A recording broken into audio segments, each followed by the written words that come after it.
started with a dull cramp just under my ribs. I figured it was gas. Maybe the leftover tacos from the night before coming back to haunt me. But within an hour, I was doubled over in my office, sweating through my dress shirt, gripping the edge of my desk like it was the only thing keeping me upright. My assistant, Denise, took one look at me, eyes wide and scared, and called 911 before I could protest. The paramedics arrived just as I sank to the floor, curled around the pain that now stabbed like a blade with every breath. The back of the ambulance was cold, sterile, bright. They asked me questions I could barely answer through clenched teeth. My vitals weren't good, a heart rate up, blood pressure crashing. One of them muttered something about a ruptured appendix. "We need to get him into surgery fast," I heard someone say. That's when I reached for my phone. Through the haze, I dialed Talia, my wife, my partner, my person. She picked up on the third ring, the noise in the background immediately giving away her location, glasses clinking, laughter, a familiar song from one of her wedding playlists.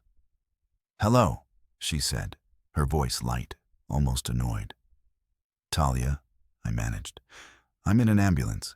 They think it's my appendix. I'm on the way to surgery." There was a pause, not a gasp, not a scramble to ask which hospital, just a pause. Then she said, "I'm at Cassie's wedding." Another pause, then a sigh. "Can we talk later?" I waited, thinking maybe I'd misheard her. That she'd follow it with a frantic, "Where are you? I'm coming now." But there was nothing. Just the soft hum of her breathing and the echo of a party on the other end of the line. Then a click. The call ended. I looked at the phone like it might explain what had just happened.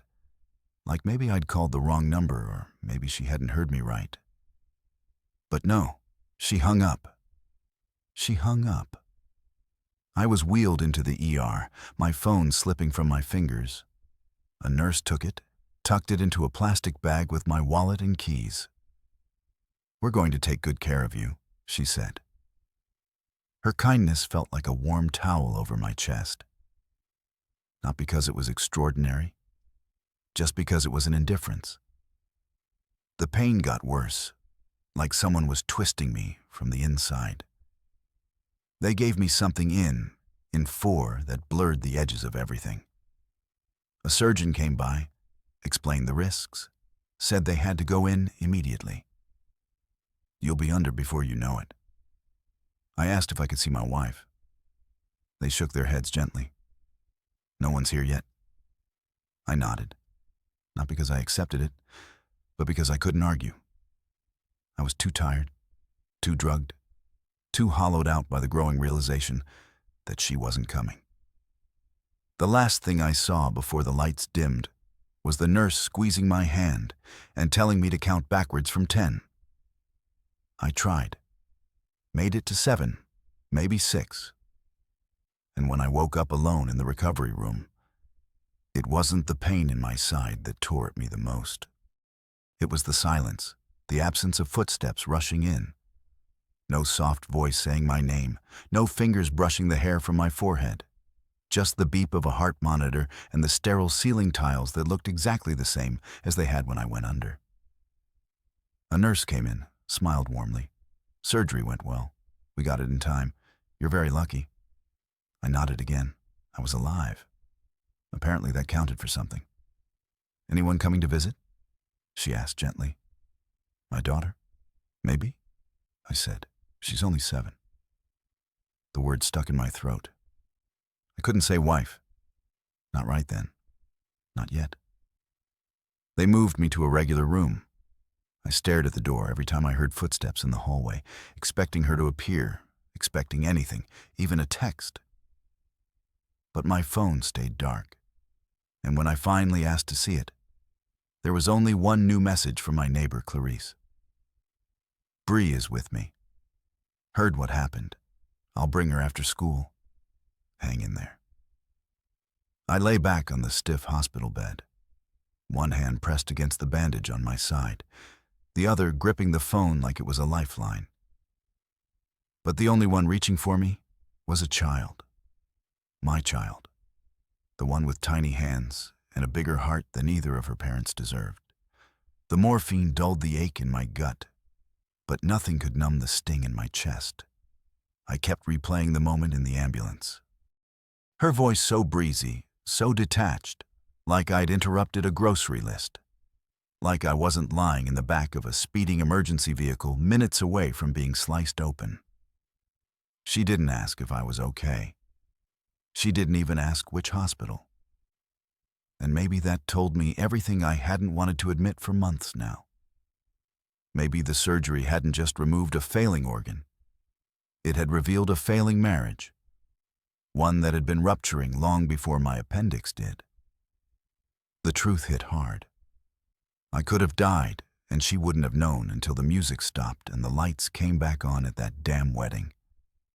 And worst of all, I believed her when she said, "Can we talk later?"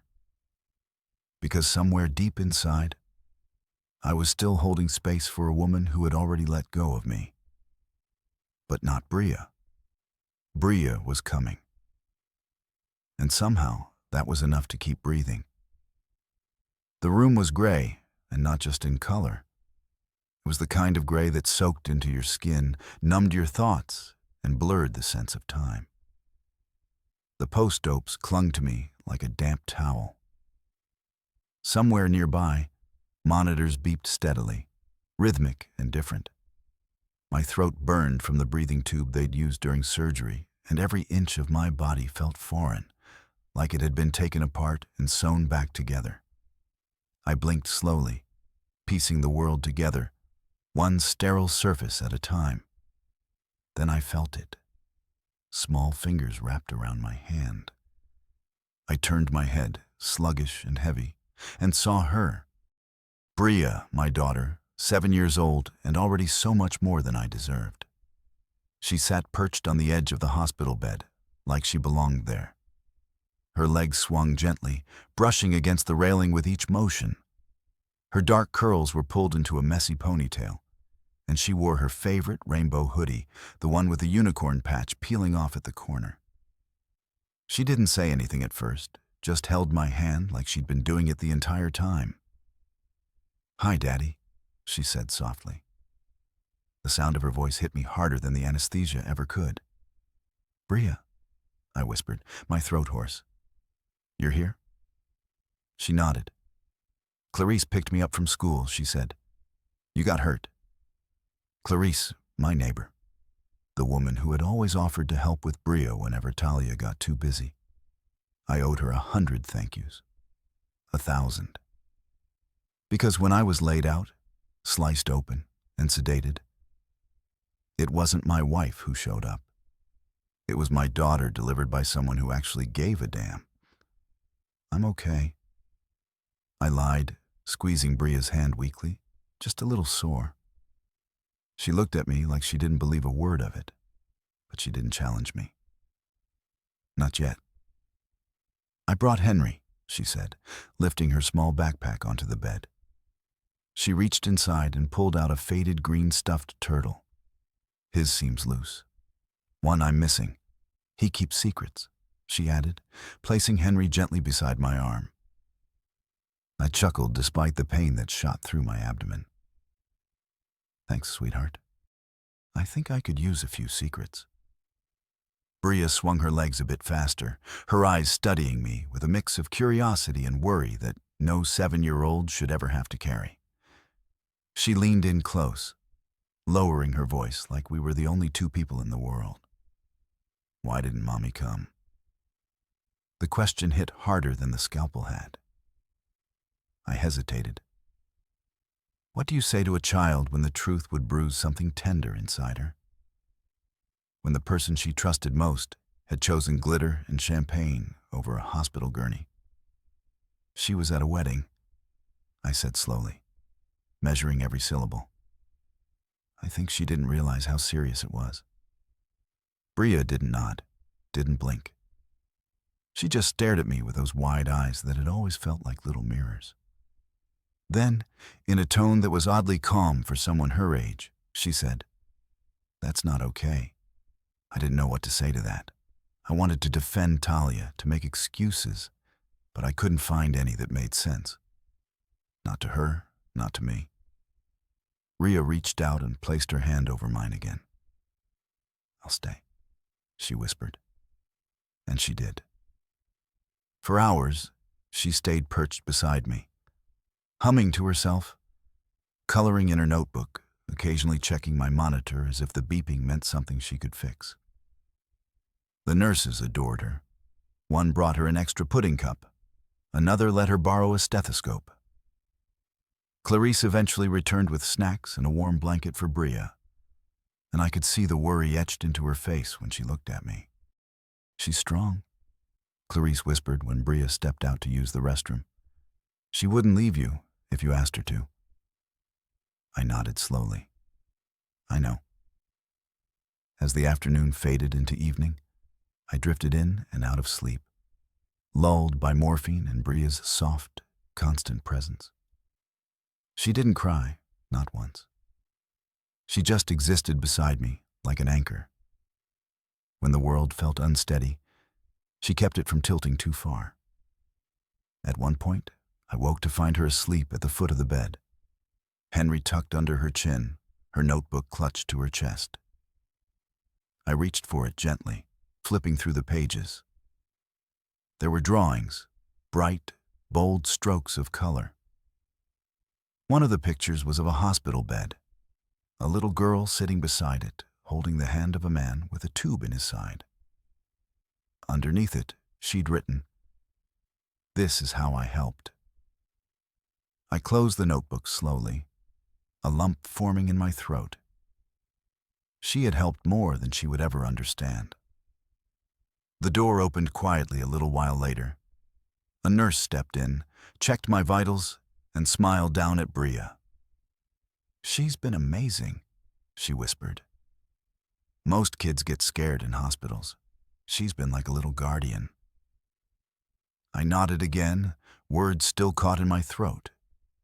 That night, after Clarice convinced Bria to go home and get some rest, the room felt cavernous without her. The silence was louder, emptier. Talia still hadn't called, still hadn't texted. I was alone again in every sense that mattered. I stared at the ceiling, fingers twitching where Bria had held them for so long. The painkillers dulled the physical ache, but the emotional ones simmered just beneath the surface like embers waiting to ignite. I didn't cry. I wanted to. But something about the way Bria had sat beside me, unflinching and faithful, made me hold it together just a little longer because she hadn't fallen apart. And if my daughter could sit in this cold, sterile room without breaking, so could I.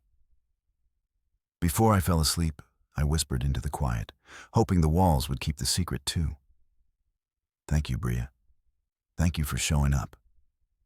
She was just 7, but in that moment, she was everything. I woke to the sound of stilettos tapping down the hall. There was a rhythm to it, too deliberate to be a nurse. The door creaked open, and in walked Talia, still dressed like the party hadn't ended. Her curls were intact, cascading down her shoulders in ringlets too perfect for mourning. Makeup clung to her face, lipstick slightly faded but visible, foundation layered like armor. She wore the lavender dress I'd seen hanging in our closet for weeks, the one she said she wasn't even sure she wanted to wear. Apparently, she did.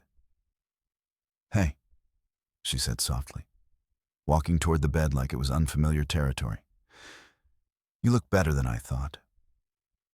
I blinked up at her, too drained to measure the weight of her words. My throat was dry, and the ache in my side pulsed with each breath. I tried to sit up straighter, wincing at the pain. "No, don't," she said, reaching out halfway like she might help, then stopping short. Her hand hovered for a second and then fell to her side. "Sorry I couldn't be here last night." Cassie's wedding ran long. Long. That was how she described it, as if time was the only reason she didn't show. Not choice, not detachment, just a schedule that got away from her. I looked at her and saw a stranger wrapped in silk and sprayed in rose perfume. A woman who kissed my cheek with lips that didn't linger, like her presence alone was the gift. She pulled back quickly, brushing non-existent lint from her purse. "How are you feeling?" she asked, not meeting my eyes. "I had a drain tube in me last night," I said flatly. "Still do?" She nodded like I'd told her the weather. "Well, I'm here now." She glanced around the room, mildly annoyed by the clutter of used tissues, empty water cups, and the faint antiseptic scent that clung to everything. "Room's kind of depressing," she added. It was a hospital. It wasn't meant to be a honeymoon suite. I didn't respond.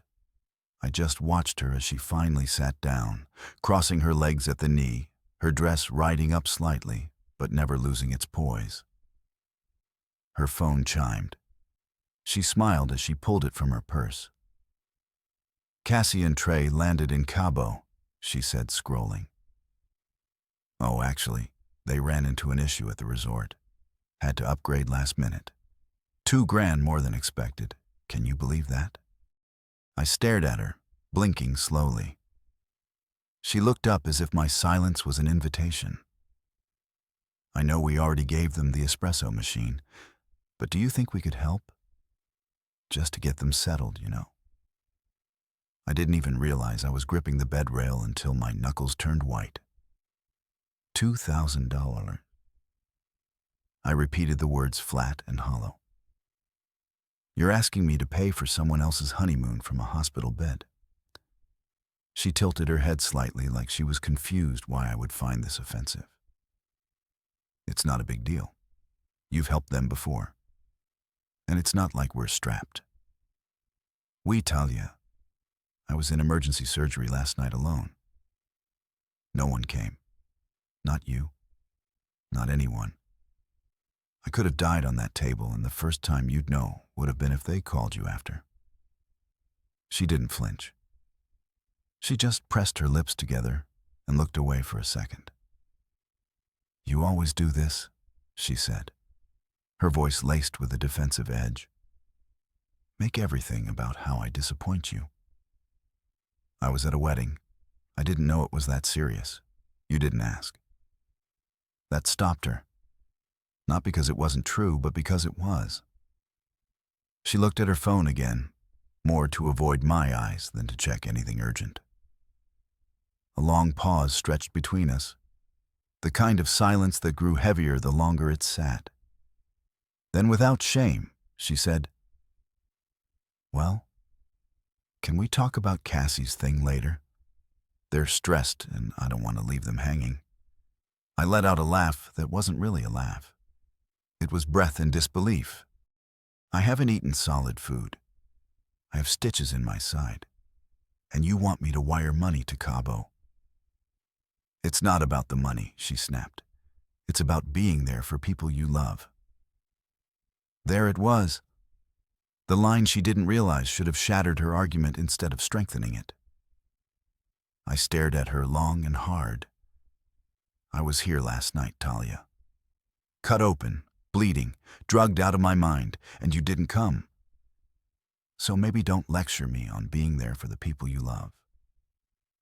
The words landed. I saw them hit her, saw the slight twitch of her mouth, the narrowing of her eyes. But she didn't apologize. She didn't even look ashamed, just inconvenienced. She stood up abruptly, smoothing out the front of her dress. "I'll come back later. Maybe bring you some real food if they let you eat." And then she walked out just like that, like it was any other visit. Like she hadn't just confirmed every quiet suspicion I'd been trying to suppress for the past year. I stared at the closed door for a long time, the beeping of the monitor returning as the only sound in the room. It wasn't the pain in my body that had hollowed me out. It was the truth echoing in her footsteps as she walked away. She was gone before Bria arrived again, this time with a coloring book and a chocolate milk. She climbed into the chair next to me, giving Henry the turtle a quick pat on the head before settling in. Mommy said she had to help Cassie, she murmured, like she already knew it wouldn't sit well with me. I nodded slowly. That's what she said. Ria looked at me for a long time. Then she reached into her backpack, pulling out her drawing notebook. She flipped to a blank page and began to write. "What are you doing?" I asked. She didn't look up. "I'm writing Mom a letter." I didn't ask what it would say. I was too tired, too raw. And somewhere deep inside, I knew Bria would say everything I couldn't. The only thing I could do was reach for her hand and hold it tight, because the only person who showed up without being asked was a little girl with a turtle and a voice bigger than the both of us. And right then, that was more than enough. The hours slipped past like syrup, slow, sticky, and impossible to ignore. I stayed mostly quiet that day, half awake and sore. The kind of sore that wasn't just from surgery, but from something deeper, more permanent. My body was trying to heal, but my mind had already decided what it wouldn't forget. Talia sat in the corner of the hospital room, not beside me, not near the bed, but tucked into the vinyl armchair like a bored guest at someone else's event. Her legs were crossed, her phone cradled in both hands, her thumbs dancing across the screen. She hadn't asked how I slept. She hadn't asked if I needed anything. She hadn't even looked at the drain bag hanging from my side, half full of something that looked like watered-down cranberry juice. Instead, she was smiling at photos. "Look at this one," she said out loud to herself. Cassie's dress in that light. Gorgeous. She turned the phone toward me briefly, but I didn't react.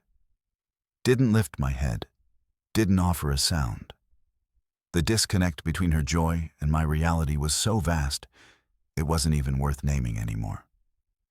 Bria sat by my side again, her presence a balm. She brought her sketchbook, the thick spiral bound when she insisted on carrying everywhere. Crayon bits were smudged along the cover, and the corners were dough-geared from love, not neglect. She wasn't coloring today, though. She was quiet, observant, watching the space around her like she was trying to figure out where she fit in the strange adult world of beeping machines, distant parents, and whispered tension. "Daddy," she said softly, nudging my arm. "Can I see your chart?" I looked down at her, confused. Why? She shrugged like the question didn't really need an answer. "I just want to know what happened." I didn't ask further. I didn't need to. Ria had always been a little different, intuitive, thoughtful beyond her age. The kind of child who could sense mood changes before the temperature in the room shifted. I motioned to the clipboard resting in the wall bracket. "You can take it. Just be careful." She climbed off the chair, her little sneakers patting softly on the tile. Talia didn't even look up from her phone as Bria retrieved the discharge note, tucked behind the daily chart.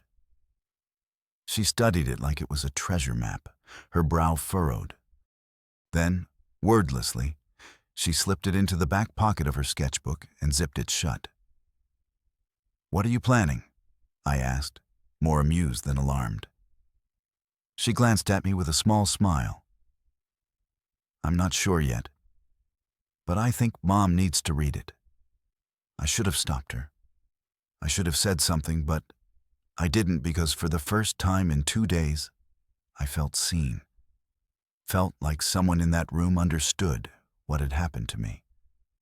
It wasn't just my appendix that ruptured. Something else did too. Something between me and the woman scrolling through Santorini spa packages 5 after later that night. The room quieted. The nurses made their rounds. The lights dimmed to a gentle yellow that buzzed softly in the corners. Talia was still in the chair, her eyes now scanning Instagram reels, laughing quietly to herself every now and then. I wasn't sure what hurt more, her distance or her ease. Bria sat cross-legged on the floor with her sketchbook open again. But she wasn't drawing. She was writing. Her glitter pen moved slowly, deliberately. The tip scraped softly against the thick paper, her tongue poking out between her lips in concentration. She flipped back and forth a few times, then settled on a clean page. I watched, curious, but too tired to ask.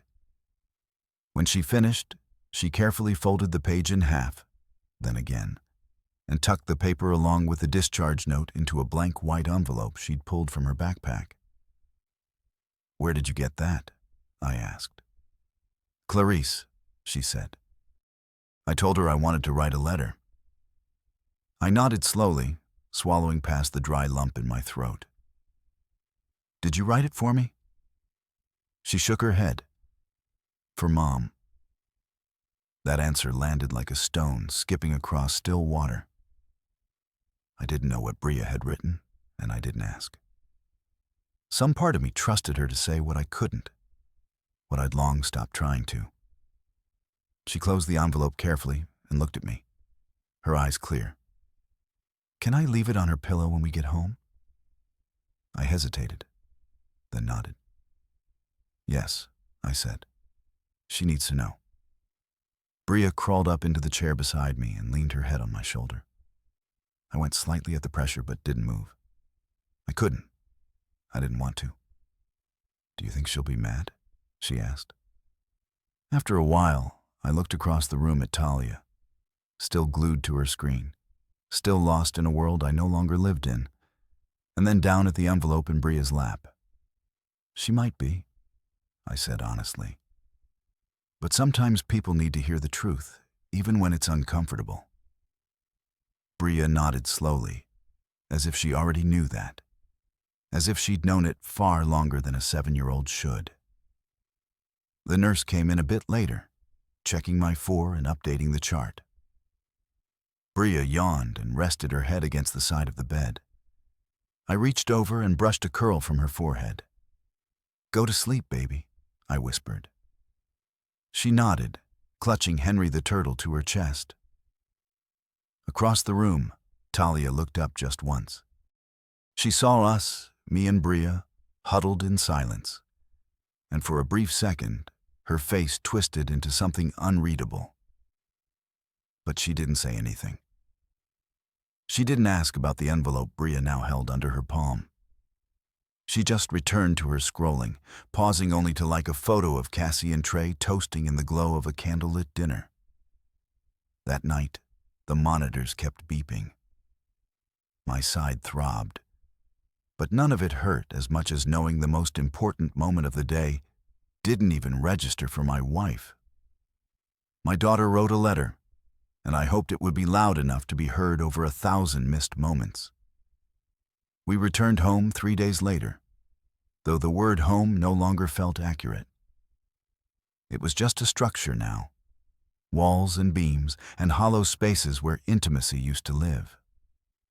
I walked slower than usual, hunched forward like a question mark, my body still learning how to move without screaming.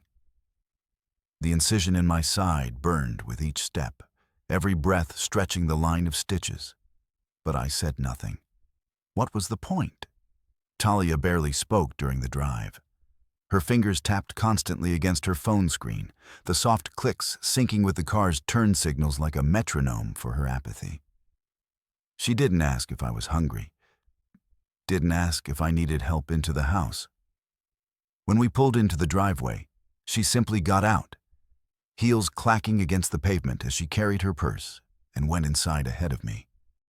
Bria stayed close, one hand on my elbow, her tiny frame acting like a pillar I shouldn't have needed, but did inside. The air smelled like lemon cleaner in silence. Talia had arranged for a cleaner to freshen up the place before we came home. She said it was so I wouldn't have to worry about mess when I returned. but it didn't feel like a gesture of care. It felt like staging, like the house had been prepped for appearances, not recovery.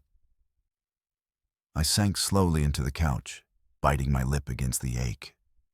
As I eased down, Bria ran to get my blanket, the one with the navy and gold checkers she always insisted made me look like a superhero. She draped it over my legs and then scampered off to the kitchen without a word.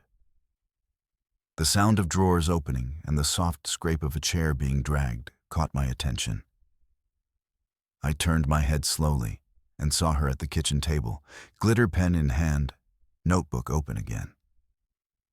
She sat with a quiet focus, her tongue tucked at the corner of her mouth, just like she did when she was trying to get her unicorn drawing symmetrical.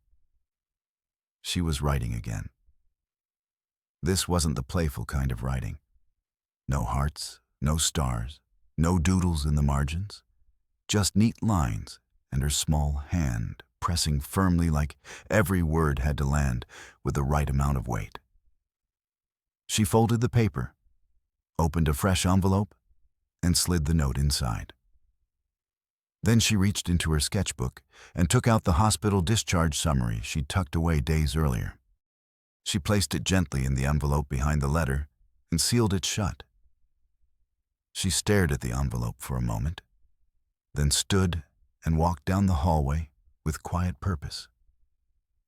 I watched her pass, watched her pause just outside our bedroom. She looked back at me once, not for permission, but for reassurance. I gave her a small nod, the only strength I could manage. She turned the door knob slowly, tiptoed inside, and a few seconds later, she re-emerged empty-handed. Talia came downstairs a moment later, dressed for work. She was already wearing heels, makeup fresh again, phone tucked in her palm like a lifeline. "I've got meetings this morning," she said, not looking at me. "Did you take your meds yet?"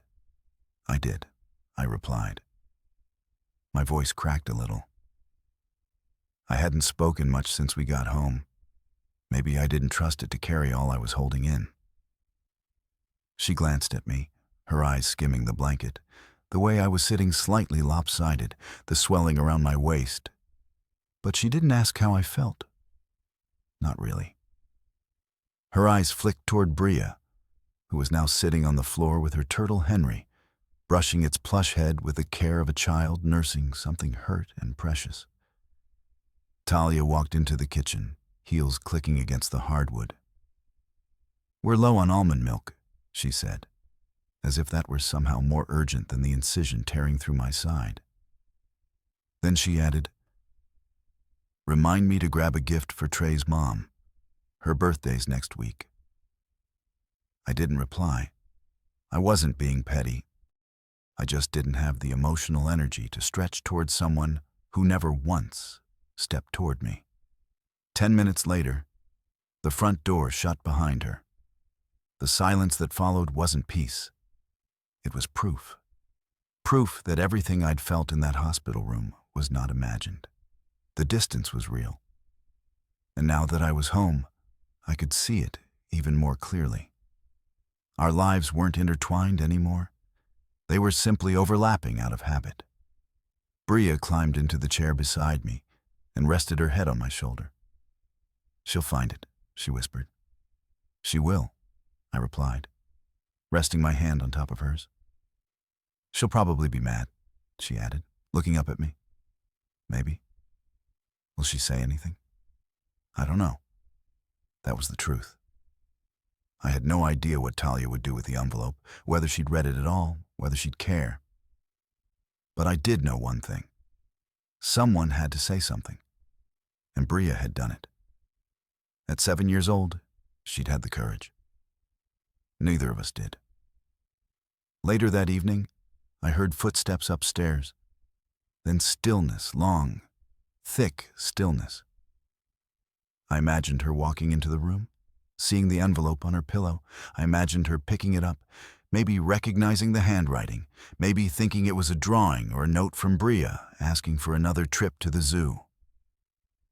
I wondered what her face looked like when she realized it was something else. something heavier. I didn't go upstairs. I stayed on the couch while the television murmured on low volume.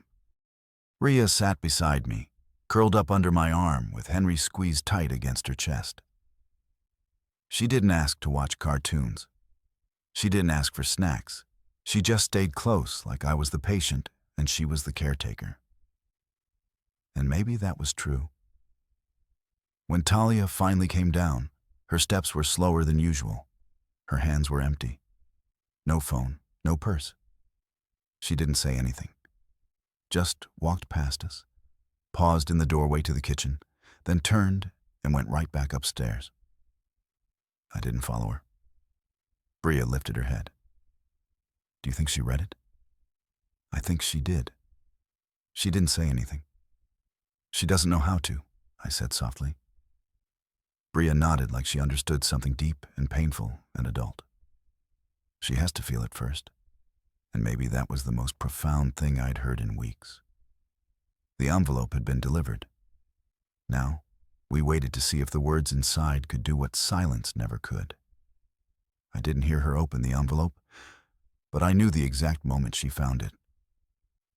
The house had fallen into its quiet, nighttime rhythm. Dishwasher humming low in the kitchen, the distant creak of wood settling into the walls. Bria had already gone to bed, tucked in with Henry under one arm and the corner of her blanket curled in the other. I was in the guest room. Not because anyone said I had to be, but because the idea of sleeping beside Talia after everything felt like inviting a stranger into my grief. I lay there in the dim light, staring up at the ceiling, trying not to think too hard, trying not to imagine the crumple of paper or the sharp inhale she might have made when she recognized her daughter's handwriting. But then I heard it, the soft tread of her footsteps down the hall. They stopped just outside our bedroom door. The floorboards groaned, then silence, a long silence, and then a sigh like something cracked inside her chest. I didn't move. She didn't either. Eventually, the door creaked open and then gently closed. Another few seconds passed before I heard the mattress creak and settle under her weight. Then stillness again. I could picture her sitting on the edge of the bed in that pale light, envelope in hand, the doctor's discharge note folded inside with Bria's words scrolled in glitter pin, tiny, unfiltered, and devastating. I'd never read the letter. Still hadn't asked, but I didn't need to. Bria had seen everything, heard enough, felt too much. And in her own way, she'd become the witness I didn't know I needed. I sat up slowly, the incision pulling like a stitch caught on fabric. I shuffled to the hallway, leaning against the door frame to catch my breath. The house was dark, but from under the crack in our bedroom door, I saw a line of light, still and faint. Then it happened. The sound of paper rustling, a breath catching in a throat, and then, barely audible, the faintest shiver in the air. I could hear it because I wasn't just listening with my ears. I was listening with everything in me. I knew that sound. Her hands were shaking. For the first time in what felt like forever, the silence wasn't mine. It was hers. The weight of that reversal was nearly enough to drop me to the floor. I didn't knock. I didn't speak. I backed away from the door, back into the guest room, and sat on the edge of the bed, stunned by the reality of it. She was finally seeing it. Not just the paper, not just Bria's words. She was seeing me. All those nights she rolled away instead of asking how work was. All those dinners where I carried the conversation like luggage only I packed.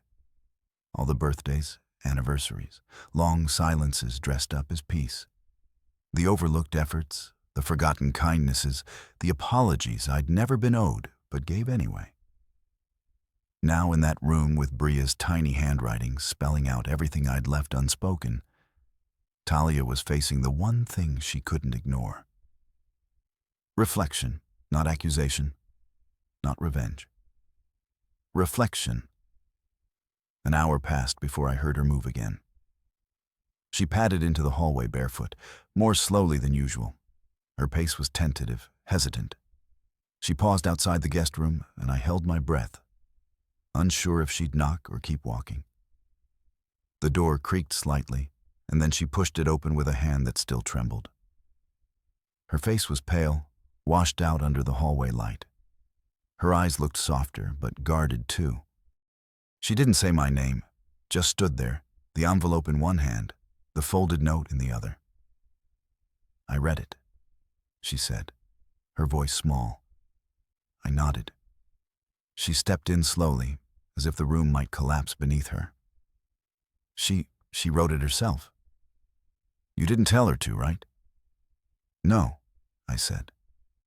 She looked down at the paper again, her eyes swelling, not spilling, but holding something at the edge. "She said she saw me smiling at pictures while you were in pain," Talia murmured. "She said she was scared, not just for you, but for what it meant that I didn't care." I didn't answer, not because I couldn't, but because she needed space to say what she hadn't been able to. She said I didn't come when it mattered. She whispered, "You didn't." The words hung there like smoke, heavy, honest. Talia sank down into the chair in the corner, the one where she'd scrolled through wedding photos in the hospital room without so much as a glance at my face. Her fingers gripped the edge of the chair. "I didn't think it was that serious," she said again, repeating the excuse like it might sound better the second time. "You've always been strong. You always bounce back." I thought, "You thought I could do it alone?" I finished for her. And I did, but that wasn't the point. She pressed her lips together, then opened them again, only to close them once more. "Why didn't you say anything?" she asked. "Why didn't you scream or demand I come?" "Because I didn't want to ask to matter," I said quietly. I wanted to see if I did. The silence that followed wasn't cold. It was aching. It was the sound of bricks falling out of a wall she didn't realize she'd built. She looked at me, eyes rimmed with red. "I'm sorry." I believed that she wanted to mean it. I even believed she meant it in the moment. But I'd learned that apologies weren't always repair. Sometimes they were just punctuation at the end of a long sentence no one had the courage to edit. I nodded, accepting what I could, leaving the rest untouched. She reached into her pocket and pulled out Bria's stuffed turtle. "Henry, she left him on my pillow too," she said. "Said he keeps secrets." "He does," I said. "But Bria, she doesn't." Talia managed a weak smile. "No, she doesn't." For a long while, neither of us moved. We didn't rehash the hospital or the wedding or the way silence had replaced intimacy over time. We just sat in the gravity of a letter written in glitter ink that had said more than a marriage full of dinner conversations ever had. Eventually, Talia stood and walked back toward the door. She turned before she left, one hand resting on the frame. "I don't know how to fix this," she admitted. I nodded slowly. "I don't either." But in that moment, I knew something had shifted. Not healed, not reversed. Just shifted because her hands had shaken. And that meant, for once, she'd felt it. The next morning arrived with the smell of burnt toast and scrambled silence. The house was unusually still, as if it too had read Bria's letter and didn't know how to respond. I lay in bed listening to the muffled sounds of movement. Talia in the kitchen, fumbling with pans like she wasn't sure what to do with her hands now that they weren't holding her phone. I rose slowly, my body stiff and sore, the incision pulling with each breath. I didn't call out or announce myself. I just moved down the hallway like a ghost revisiting a life he used to live. The kitchen was awash in morning light, too bright for the kind of quiet that filled it. Talia stood over the stove, her robes cinched too tightly, hair pulled back into a bun she used when she didn't want to be seen. She turned when she heard me, but didn't smile. "Scrambled eggs," she said softly. "And toast." I forgot the timer on the first batch. I looked at the pan. The eggs were too dry. The toast still smoking on a plate by the sink. She wasn't here to impress anyone. This wasn't a grand gesture. It was something else. An apology without a name. I nodded, taking a seat at the table. Bria sat across from me, dressed and ready for school, even though we hadn't yet spoken a word about it. Her backpack rested beside her chair, and her shoes were on the wrong feet, something she often did when she was too deep in her thoughts to notice. Talia set a plate in front of me. No garnish, no effort to dress it up, just food, mechanical and sufficient. "How did you sleep?" she asked, still standing. I took a bite of toast and chewed slowly before answering. "Fine." She nodded, then moved to the counter and began wiping down a perfectly clean surface. "I was thinking of taking Bria to school today. You could rest." Bria looked at me for permission, like I was still the compass she trusted, even when the maps got confusing. "That's fine," I said. Talia glanced over. "I mean, unless you'd rather I didn't." I didn't answer right away. "You should take her." Bria stood slowly, slinging her bag over one shoulder. She walked around the table and pressed a kiss to my temple. "Text me later," she whispered. "Always," I replied. She didn't kiss her mother, just walked to the front door and waited. Talia followed a moment later, pausing with her hand on the knob. She looked back at me like she wanted to say something, like the apology was still somewhere between her throat and her lips. But it didn't come. Not yet. When the door shut behind them, the silence left behind was heavier than their presence had been. I sat at the kitchen table for a long time, staring at the uneaten eggs, the half-burnt toast in the empty space where words should have been. Around noon, my phone buzzed. I picked it up expecting a message from Bria, maybe a doodle or a thinking of you note in emoji form. But it wasn't her. It was an email from Talia's cousin, Cassie. Subject: "Thank you so much. Hey, just wanted to say thanks again for the honeymoon contribution, Trey, and I were so surprised. We landed in Cabo and upgraded our suite because of you, too. You didn't have to, but we're so grateful. Can't wait to show you photos when we get back." The breath I took in was sharp, cold. There had been no gift. I hadn't authorized anything. I hadn't agreed to send money. Not after what had happened. Not after what she asked for in the hospital. As I lay there with tubes in my side and silence in my ears, I stared at the email for a long time, the words blurring into noise. Then I checked our account. There it was, a $2,000 transfer dated the same night I'd returned home. The weight of it sank low on my chest. This wasn't just selfishness. This was an oversight. This was theft of trust, of choice, of the very dignity I'd been trying to rebuild. I set the phone down carefully, like it was something fragile I didn't want to break, even though it had just broken me again. Later that afternoon, Talia returned. She stepped inside with her work bag slung over her shoulder and the car keys still in hand. She looked surprised to see me still at the table, like she thought the day would erase the inn. "How was your day?" she asked. Cassie emailed. I said. She froze mid-step. She thanked us for the honeymoon contribution. I added. Her eyes dropped to the floor. "I didn't agree to that," I said quietly. "I know," she replied. "No excuses this time. Just the truth in its raw, unadorned form." "I didn't say yes, Talia." "I know," she whispered again, barely audible. "Then why?" She hesitated.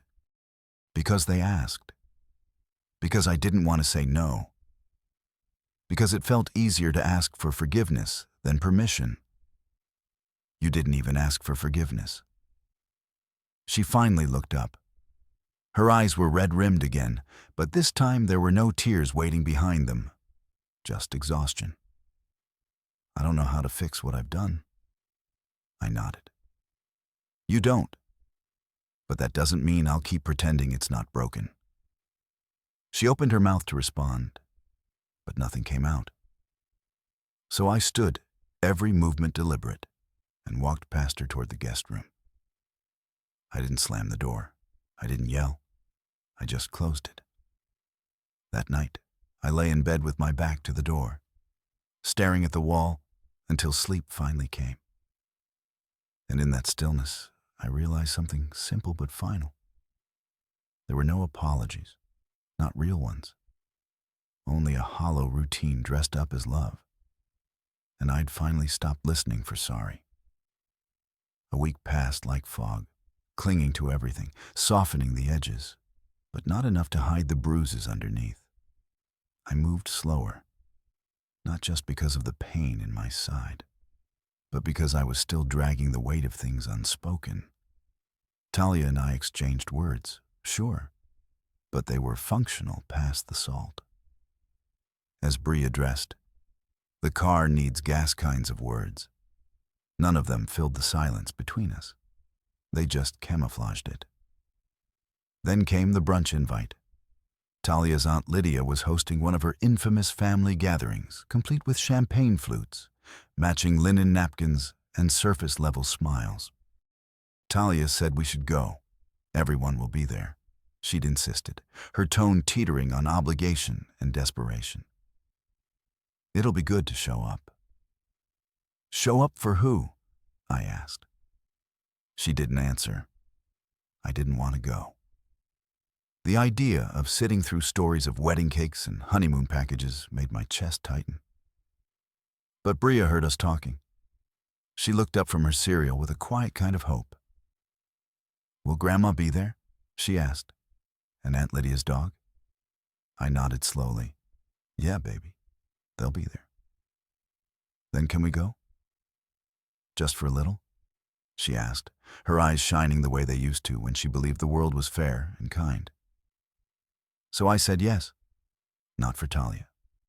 For Bria. We arrived to a house filled with curated warmth, scented candles, pristine white furniture, and soft jazz humming through invisible speakers. People greeted us at the door with their kisses and tilted glances. Talia's hand brushed mine once in the driveway, like she was testing if I'd be the husband she could parade again. I kept my hands in my pockets. Inside, Lydia welcomed us with the performative joy of a talk show host. Darling, you're glowing. Oh, and look at you, she added to me, her voice dipping into polite surprise. You made it. I'm not dead, I replied. Maybe a little too flat. She blinked, then chuckled, brushing it off with a pat on my arm. You always were the dry one. Bria darted toward the backyard, chasing after the corgi with her usual giggle, the sound of it briefly restoring some brightness to the day. We moved to the dining room, where the table was already set. Place cards, polished silverware, miniature name tags tied with ribbon. Talia sat near the center next to Cassie and her new husband Trey, who looked like he still hadn't unpacked from Cabo. I was placed at the far end between Lydia's husband and a cousin I hadn't seen in years, someone who once asked me what my name was at our wedding. I eased into the chair carefully, the incision under my shirt reminding me of the wound I still carried. I glanced around the table as the brunch began. Platters passed hands, stories were swapped. No one mentioned the hospital. No one asked how I was doing. Not a single person looked me in the eye for longer than a second. Cassie beamed as she told the table about the honeymoon. It was magical. The room upgrade was perfect. The champagne, the view. Trey surprised me with a spa day. I felt like a queen. Talia clapped lightly, her voice sweet. You deserved it, Cass. You two worked so hard to make that wedding amazing. I watched the words float between them like currency exchanged easily, carelessly, and we never got a proper chance to say thank you. Cassie added, turning toward me. That money saved us. You're such a generous guy. I looked at her for a long second, then took a sip of water instead of answering. Someone brought up real estate. Someone else mentioned a new Pilates studio. Lydia went on about her cruise points and how she'd finally earned enough for a free Mediterranean upgrade. Every sentence felt like a plastered-on laugh track from a show I was never invited to join. Bria came back in, her cheeks flushed from running outside. She sat on the arm of my chair instead of returning to her own.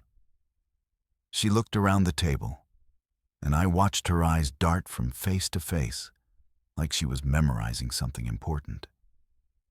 As the table buzzed with wedding photos and vacation plans, my daughter leaned in and whispered, "No one asked if you're okay."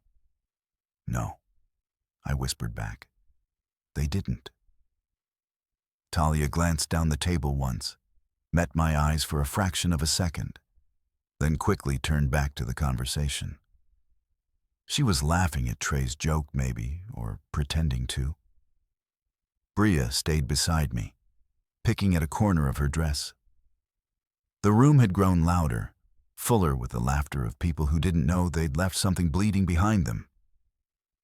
"Daddy," Bria said softly, her voice barely audible above the clatter of silverware. "Can I say something?" I looked at her. Really? Looked. Of course. She stood right there at the long table covered in floral centerpieces and mimosa pictures. She stood. Her chair scraped softly against the floor as every adult head turned toward her. Talia's smile faltered. "Bria," she said, a warning tucked inside her name. But Bria didn't stop. "My dad almost died," she said, her voice clear. Small but unwavering. He had surgery. Real surgery. And he was alone. Mommy was at the wedding. No one came. A stunned hush fell over the table. "I wrote Mommy a letter." She read it. "But none of you said sorry," she added, holding up the folded discharge paper like it was a flag of truth. "You were busy with cake and dresses." Cassie's mouth parted. Lydia blinked. Trey coughed into his napkin. Talia stared at her daughter as if she didn't recognize her. "I just thought you should know." Bria finished. Then she sat back down beside me, tucking Henry, who had been in her pocket, into her lap like a shield. The silence wasn't awkward. It was seismic. It cracked something open that had been sealed too long. I reached for Bria's hand and squeezed it. She didn't look at me, just sat still, proud and calm. Talia tried to recover, raising her glass in some kind of false transition, but it was too late. The mood had shifted. The performance had ended. The truth had taken center stage. That day, we left before dessert. Talia didn't speak on the way home. Bria fell asleep in the back seat, Henry tucked under her chin. And me? I drove in silence, but inside I was standing. Finally standing because my daughter had said the words that had lived inside me for weeks, and there was no taking them back. We didn't talk much the night after the brunch. The silence wasn't cold. It was calcified, like something ancient had finally cracked wide open, and no one dared touch the shards just yet. Talia barely looked at me as she paced the kitchen, her footsteps softer than usual, as though she didn't want to rattle anything else loose. Bria had gone straight to her room, a quiet trail of glitter from her hair clip marking her path. She didn't say she was tired. She didn't ask for cartoons. She just climbed into bed, pulled the blanket to her chin, and turned her face toward the wall. I stood outside her door for a moment, unsure if I should knock or just let her rest. In the end, I chose to sit on the floor outside, the weight of the day still pressing into my chest. It wasn't just what she'd said, it was the way she'd said it. Steady, clear, not a tantrum, not an outburst, a declaration. She had spoken for me, yes, but she'd also spoken for herself because she'd been watching, listening, waiting. The next morning, the house was awkwardly quiet. Talia tiptoed through breakfast, pouring cereal like it was a peace offering. She placed the bowl in front of Bria, who stirred the spoon without eating, eyes fixed on the milk, slowly turning beige from the flakes. I was thinking, Talia said cautiously. Maybe we should have a movie night tonight. Order pizza. Just the three of us. Bria didn't respond. I cleared my throat. Bria. She looked up at me. Do we have to pretend again? Talia froze. Her lips parted slightly. Pretend what?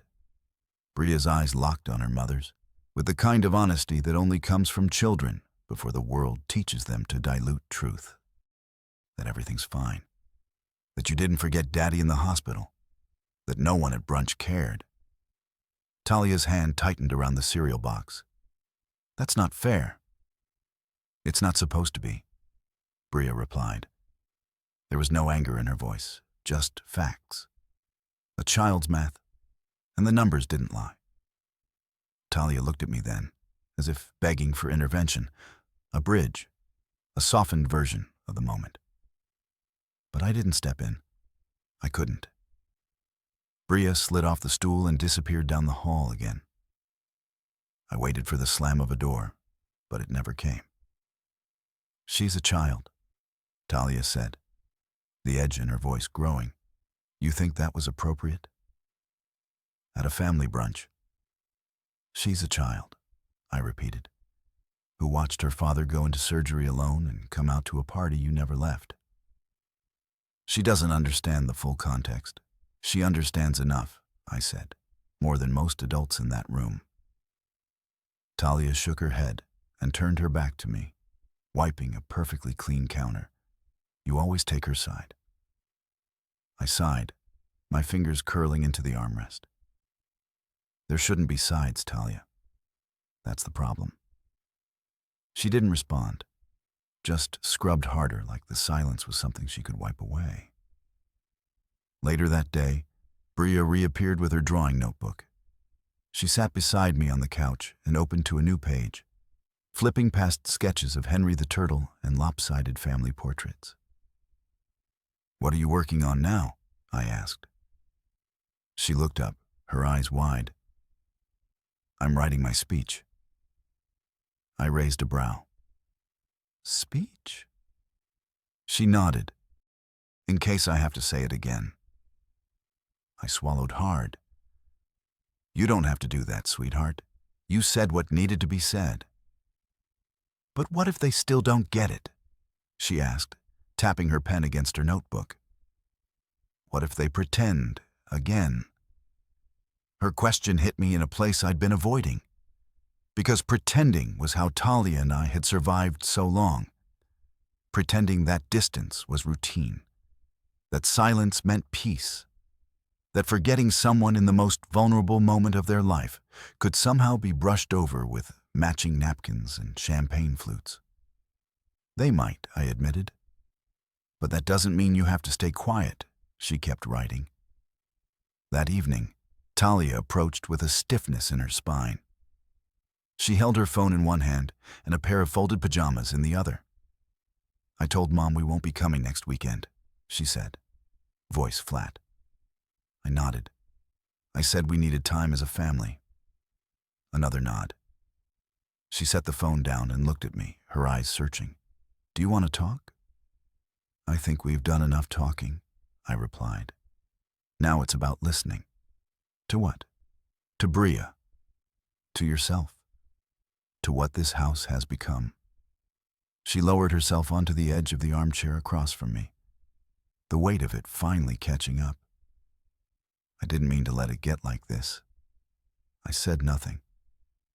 Regret wasn't currency anymore. It couldn't be traded for love. I thought I was doing what I had to keep up appearances, to be the kind of wife, the kind of friend. You stopped being a partner. The sentence cut through the space between us like a blade. And you stopped asking me to be one, she added quietly.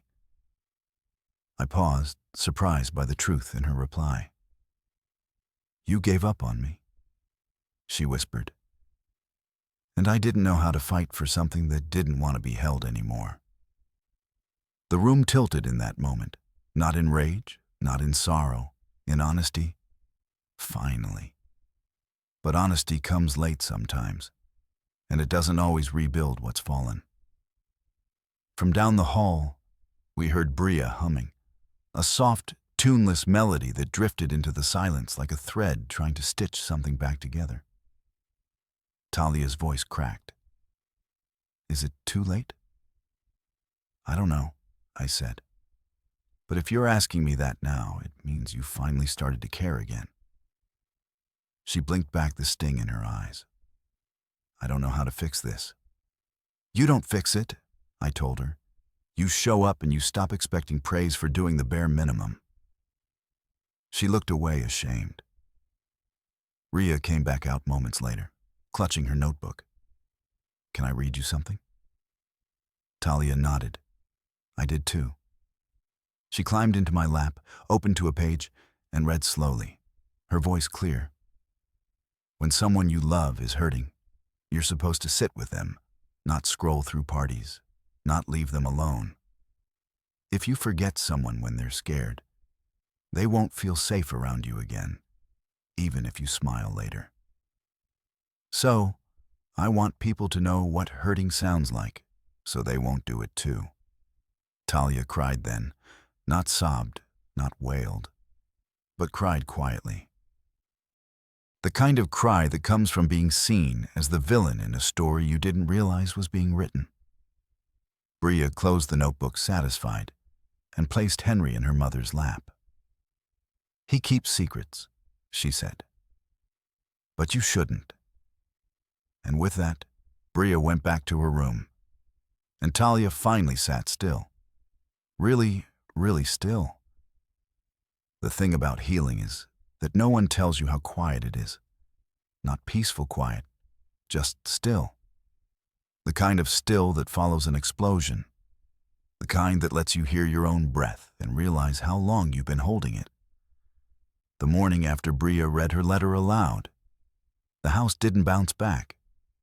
It didn't buzz with apologies or hum with reconciliation. It just existed in that gray space between damage and decision. Talia was different, yes, but not changed. She moved more softly, spoke more gently, but the air around her still vibrated with discomfort, with guilt. The kind that wants to be forgiven without truly knowing how to ask. I noticed she'd been wearing her wedding ring again. She'd stopped for a while, probably without realizing. It had sat and used in the dish by the sink for weeks, but now it was back. Quietly slipped on like maybe it could speak for her when she couldn't. She made breakfast that morning. Blueberry pancakes, Bria's favorite. She asked me if I wanted coffee. I said no. We didn't talk much. We hadn't since Bria's words turned the house into something resembling a courtroom. After Bria left for school, hugging me twice, telling me I looked almost healed. Talia and I stood in the kitchen alone. She leaned against the counter, arms folded, I scanning the room like it was a stranger's home. I've been trying, she said almost in a whisper. I know. She looked at me then. I don't know if it matters now. I nodded. It does. Just not the way you hoped. She swallowed hard. You're not here anymore, are you? My eyes didn't flinch.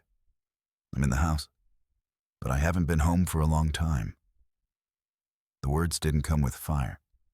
They weren't meant to wound. They were just the truth.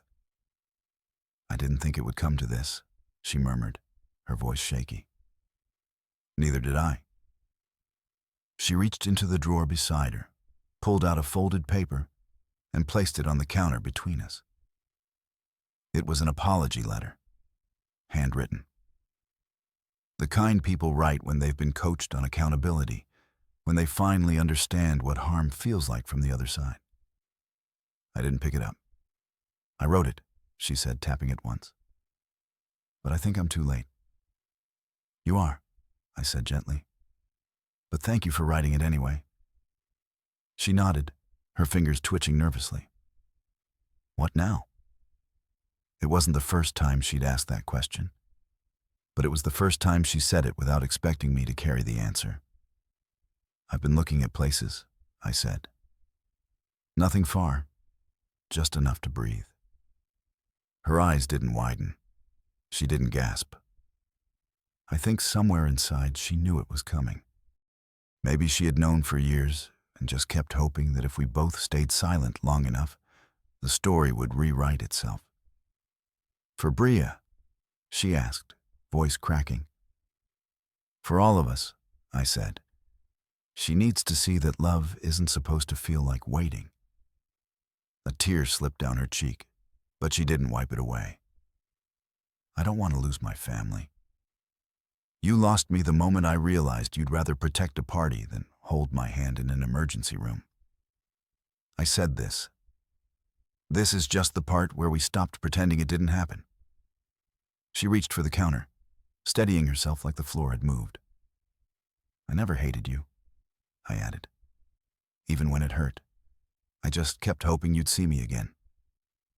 But you didn't. And Bria did. That's what saved me. She sat down then in the kitchen chair that still had a tiny sticker Bria had stuck on months ago. A glittery dolphin that had refused to peel off cleanly. She didn't speak again for several minutes. I'll tell her, I said, about what's happening, and I'll do it kindly. I won't poison her against you. Her shoulders slumped in relief. Thank you. She doesn't need to carry our failure, I added. She just needs to see us handle it with care. The words settled in the room like soft dust, landing on everything. That afternoon, I picked Bria up from school. She came running toward me, backpack bouncing, her smile wide and unburdened. I braced for the questions. She always had them.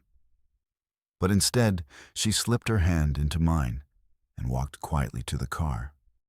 In the driveway before climbing in, she looked up at me. You're moving out, aren't you? I froze. Who told you? She smiled sadly. No one. I just know. I heard you say you needed to breathe. I crouched to her level, wincing slightly from the healing stitches, and tucked a curl behind her ear. I love you more than anything. That's not changing. I know, she whispered. I'll be close. You'll see me every day. Weekends after school, we'll have our routines. She nodded slowly. Can I have 2 bedrooms? One here and one there. You can have 2 homes, I said, and one heart that's always yours. She hugged me so tightly, I had to breathe through it. When we got inside, Talia was waiting in the living room. Bria ran to her and hugged her without hesitation. I saw the surprise in Talia's eyes, the way she held her daughter like she was made of glass. I want you both to be happy, Bria said. That night, I began packing a small bag, just the essentials. I wasn't rushing, but I wasn't dragging my feet either. Talia helped in silence. She folded one of my sweatshirts and placed it in the duffel without looking at me. When I reached the door, Bria stopped me.